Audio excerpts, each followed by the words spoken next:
Welcome back to More Money Minutes for Doctors. Today, we're going to be talking about 4 numbers every doctor needs to know when it comes to their personal financial wealth. And we have with us today a very, very special guest, my dear friend, Josh Lance, who is also the Chief Investment Officer of MD Financial. Welcome, Josh. Thanks for having me. So Catherine Vesna is here, the CEO and founder of MD Financial. So when it comes to your finances, there are 4 numbers every single doctor needs to know. And we're going to be talking about those today. The rule of 72, your retirement number, your hourly rate, and your withdrawal rate. And each of these numbers can lead to a healthier work-life balance and what I like to think of as wealth span. It's going to be a quicker and maybe more comfortable retirement for you too, and more money in your pockets, all of which are good things. So if you have any further questions, or if there's something you'd like us to cover in a future episode, please reach out to us. You can do that at info@mdfinancialadvisors.com. Don't forget to like, subscribe, and follow us on social media at MD Financial Advisors. That way you won't miss an episode, and it actually helps us get our message out to other doctors. All right, let's start with the first rule. Josh, what is the rule of 72? So the rule of 72 is to help you figure out, how long it would take for your money to double. So if you divide your growth rate, if you divide 72 by your growth rate, it'll tell you how many years before something doubles. And this is a really, really important calculation for you to know and have in the back of your head. So just think about it this way. If you were getting a house and you were borrowing $500,000 for that house, and the interest rate, I'm going to call it 7.2 just to keep the math simple, would tell you what, Josh, about your $500,000 house? Well, it would tell you that it would take 10 years for your money to double. Exactly. So at a 7.2% interest rate, dividing that into 72, your $500,000 house would actually cost $1 million over a 10-year period. The same is true with any savings you have, with any investments. Maybe you inherited $1 million in investments from your parents. If you got a 7.2% interest rate, just to keep the numbers easy, that $1 million should be $2 million at the end of 10 years. Now, this is also important to think about when you're borrowing money. I recently came across a doctor who had credit card debt that she had not paid off in over 20 years. It was really horrible when you thought about it, because credit card interest rates can be quite high. Josh, I've seen them in the 18 to even 22% range. How about you? Yeah, I've seen them in that range too. It's pretty rare that they're less than that. Horrifyingly rare. But just think, if your interest rate is maybe 25%, once again, just to keep the math simple, and you're not paying off that credit card balance, the cost of that balance in your credit card is actually doubling in just 3 years. A number of years ago, we had some clients who were kind of laissez-faire about their retirement. They think, well, no problem at all, Catherine. We don't have to have much money. We're just going to go to retire in Mexico. I thought, I think I should take a look at this. Lo and behold, the inflation rate in Mexico at the time was a whopping 25%. So Josh, what's that going to do to their cost of living in Mexico? Well, it's going to skyrocket, or at least catch up to, other domiciles. Like, it could be really low cost of living, but if it's going to inflate at 25%, it's quickly going to become the same cost or more than other places like the United States. It's going to be horrible, right? Because in 3 years, their cost is going to double, and then it's going to double again in another 3 years, once again. So something to definitely keep in mind when you're looking at borrowing money, or you're also looking at returns on your investment. All right, so that was the rule of 72. Next number you need to know is your retirement number. And what do we mean by that, Josh? Yeah, so retirement number would be, what's that total number that you want in assets, ballpark, so that you can feel safe, secure, and have financial freedom. So for a lot of our clients, that number is helpful because then they have a goal. They know what are they striving for. They're trying to accumulate assets to get it up to a certain level. Exactly. And I think it's a great number that everybody should have in the back of their mind. Now, as a practical matter, because we've been doing this for a very long time, we work with over 500 doctors from coast to coast. I have never seen a doctor who could retire today, let's say they're 65 today, on less than $4 million. And that would be a primary care doctor who's very frugal and has a very low cost of living. And the reason is our longevity risk is much, much longer today. We've got such a great expansion in healthcare that our clients are just living longer than they ever have before. So at 65, they could easily be looking at 30 years in retirement, which is a long time for your money to last. Now, Josh, what are you seeing for younger doctors that maybe they're higher earnings, maybe they're orthopedic surgeons or orthodontists? Their number that they're going to have by their retirement date is obviously going to be a lot higher. What are you seeing there? Yeah, it's going to be a lot higher. And that's important to know. So keep in mind, your retirement, you're replacing your lifestyle. And so if you're a higher income earner, chances are you have a higher lifestyle. Your annual expenses are higher because you've grown to enjoying, spending more to support your lifestyle. So maybe that higher earner is spending at a rate that's $180,000 to $200,000 after tax each year. Where someone that's, say, in primary care, maybe they're comfortable spending $100,000 to $150,000. It could be a range after tax. Well, the higher income earner, there's a lot more to replace there. And so you're going to need a lot more assets essentially to be able to support that 180 to 200,000 after tax. And keep in mind, these are rough ranges. Some people are more than that. So you just need more assets to be able to support that. Very important consideration, because I found that not enough doctors have asked themselves a very, very important question, which is, what is it going to take to make sure I don't run out of money before I run out of life? I think of that as wealth span. How long is this money actually going to last? If we're taking a typical doctor retiring at 65 now, they have to take into consideration future tax increase, inflation. And to Josh's point, all of that is just going to maintain their current lifestyle. So it can be a pretty large number and can be quite shocking when clients see it for the first time. Would you agree, Josh? Yeah, I think so. I think that's why it's very, very important for everyone to run these numbers, run it with their financial advisor, sit down and look at the projections so that they have an idea of what is their retirement number, what they need to build up for. It can also be motivating too. You sit down, you see that number for the first time and you're like, oh my gosh, I need to build up $4 million. I better get on this. So I think that it's just really helpful in a lot of ways to see those numbers. Yeah, I would absolutely agree. I had a very interesting experience happen recently. Obviously, too much free time on my hands. I thought, I wonder how much this British actor, whose name is Hugh Bonneville, I don't know if anybody is very familiar with him, but he was very famous. He did 4 weddings and a funeral, and he also did a hit series called Downton Abbey. And he's, I don't know how old he is, probably late 50s. I was thinking, I wonder what his net worth is. I pulled it up. His net worth, according to this website, who knows if it's accurate, was about $8 million.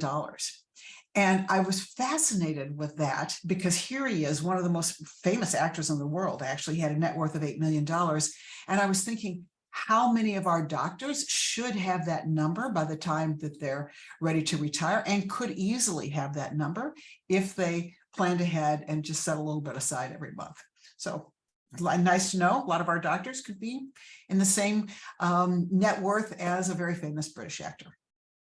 All right, moving on. Your next number that you need to know is your hourly rate. And Josh, you're really the first one who brought this to my attention. I thought it was a great concept to review with doctors. So what do you mean by your hourly rate?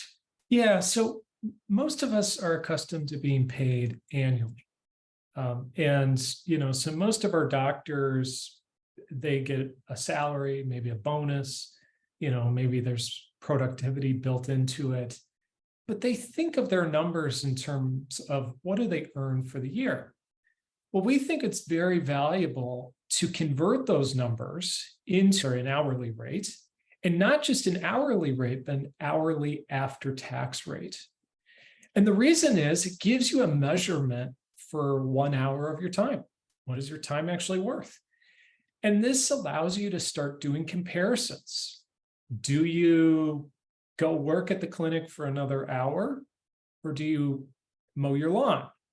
Well, you could hire the neighbor kid down the street to do the lawn for, say, $20 an hour versus, what is your hourly rate? What is it costing you? Maybe it makes more sense to go earn for that extra hour. So it gives you a way of comparing things. And that's really useful for, this exchange of your time and figuring out, do you delegate or not? We actually have an hourly rate calculator. It's really simple. And, any of our clients, if you're wanting to look at this, let us know. We can send it to you or go through it in a meeting.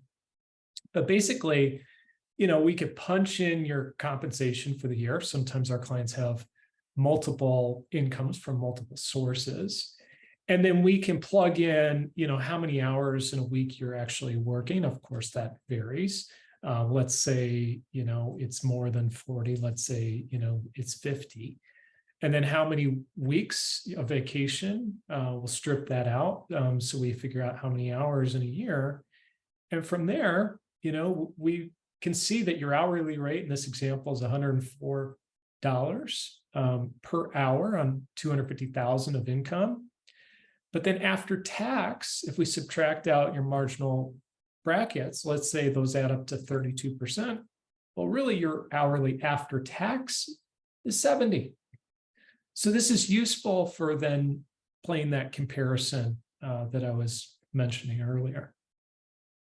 Yeah, I think it's hugely important because we really don't buy things with money, in my mind. We really buy things with hours of our life that we will never, ever, ever get back.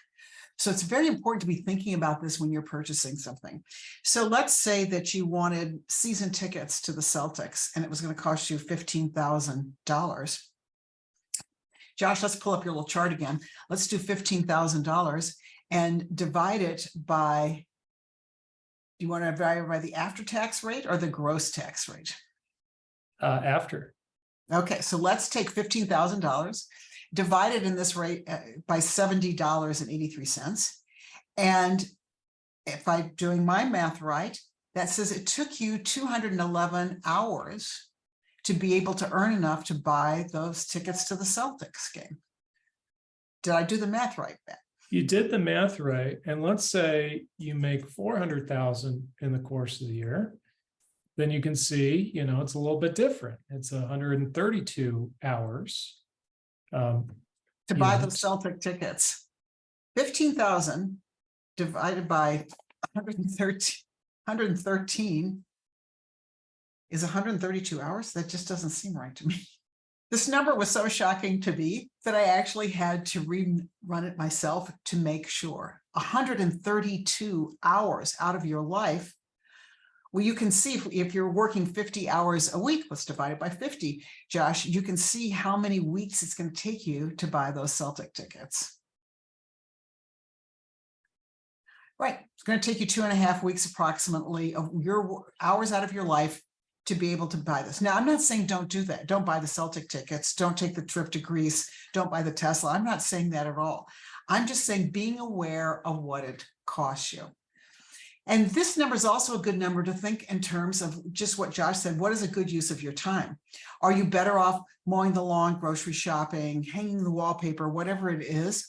Or are you better off working a couple of extra hours, doing something that you love, that you're really, really good at, so that you can hire somebody to do the tax prep for you to deliver the groceries? Really important things to think about as you're managing not just your time, but your wealth. I think that's a really important concept. A lot of our doctors have not spent a lot of their training talking about delegation, whereas people in, say, business school, it's all about delegation, it's leveraging your time. And so we find a lot of our doctors are not delegating enough.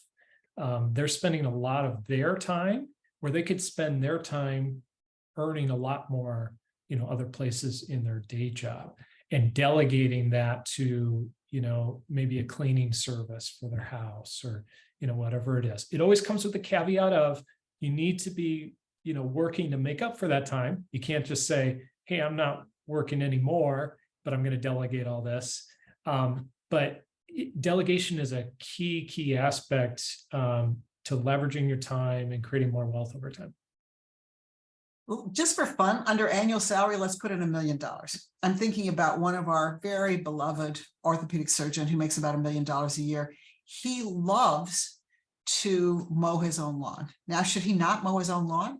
I don't know, but you'll notice in our little chart here, he makes about $283 an hour. That would probably pay for his lawn mowing for the month. If he wasn't excited about mowing the lawn, he could easily hire it out for just working one more hour.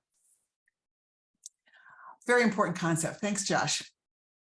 All right, the last number that we want to talk about is your withdrawal rate, or in our industry, we call this a distribution rate. In other words, we're going to be talking about what percentage can you withdraw from your investments during retirement and not be worried about running out of money. And there've been a lot of studies on this. Josh, do you want to share some of those with us? Yeah, so there's a lot of studies on this. There's a lot of different withdrawal rates, but the most popular one is from a few decades ago, and it's called the 4% rule. And basically what you could do is take out 4% of the wealth that you've accumulated, and then whatever that number is, step that number up by inflation, over the rest of your life. And that money should last, call it 30 years. That was the initial study. There's been a lot of challenges to that study. What if you reran the numbers and you used, international markets and not just domestic markets? What if the environment was different, inflation was different? What if tax rates are different? All that. So it started off in this very kind of crude metric, just do 4%. It'll last you your 30 years. Since then, it's been challenged a lot, and that number is probably much smaller. The number is probably closer to 3%, maybe even a little bit less. We think the most important thing is really to work with, a financial advisor and use software to more precisely calculate these numbers. I trust that a whole lot more, but these are rough rules of thumb that can be helpful for just, are you directionally accurate? Totally agree. So when it comes to this number, I agree with Josh. I wouldn't be comfortable using a 4% number anymore. We've seen way too many market downturns, tax increases, inflation to feel comfortable with that. I feel a little bit more comfortable about a 3% when we're doing kind of rough calculations. But I want you to take in mind how this can apply to you. So let's say you want to duplicate your standard of living and retirement, and you're currently living on $200,000 a year gross. And out of that, you have to pay taxes, mortgages, whatever it takes you to live on. If you take that $200,000 and divide it by this rate that we're talking about, 3%, you will come up with, you will need roughly $6 million by the time you retire in order to be able to duplicate that. Why? Because 3% of $6 million is going to give you your $200,000 per year.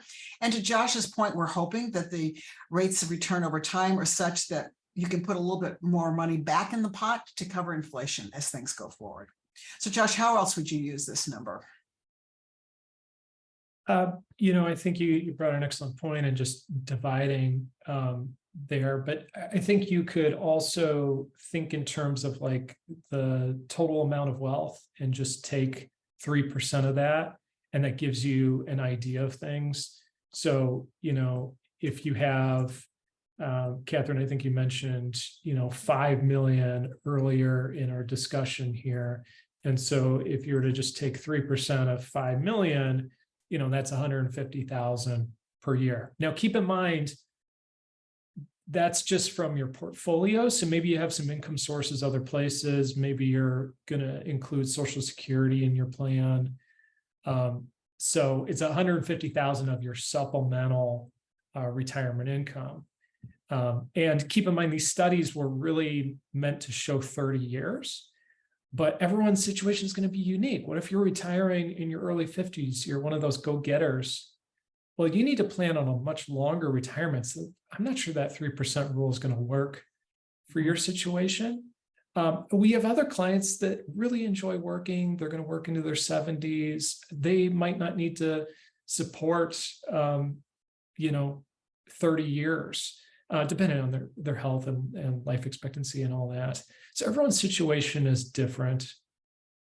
And I think this really gets down to what we're all about, which is wealth span. I listen to a lot of health podcasts. Obviously, we love doctors. I like to listen to doctors talking about various health situations. And one of these doctors was talking about how things have gone from lifespan to health span. Doesn't do you good to live a long life if you're not in very good health. And what you want is a health span. You're going to stay in very good health your entire life. And I started thinking that's really true of your money too. You want this wealth span to last your entire life. And so knowing these 4 numbers can be very, very helpful to you when it comes to making your own wealth span much more bulletproof. So remember the rule of 72, whether it has to do with how your investments are doubling over time or interest you might be paying on debt. Remember your retirement number, what that number needs to be as a goal. Your hourly rate, which is really good if you want to do some side gig business or if you want to offload some of your day-to-day responsibilities. And finally, be very careful with your withdrawal rate. I certainly agree with Josh. A smaller number is definitely better nowadays and definitely safer. So whether you're a brand new doctor or you've been established for years, it's always important to keep on top of your finances and your retirement plans. So these 4 numbers are a great snapshot of your financial situation, where you want to go in creating wealth span. So in closing, please follow us on social media. Once again, it really helps us get this message out to more doctors. And if you found it helpful, please pass it on to your colleagues. We love getting your questions and topics for future issues. Be sure to send those to us. And finally, you can reach out to us directly if you'd like a second opinion on your financial health. You can do that by emailing us at info@mdfinancialadvisors.com. Take care of yourself, take care of your wealth, and prosper.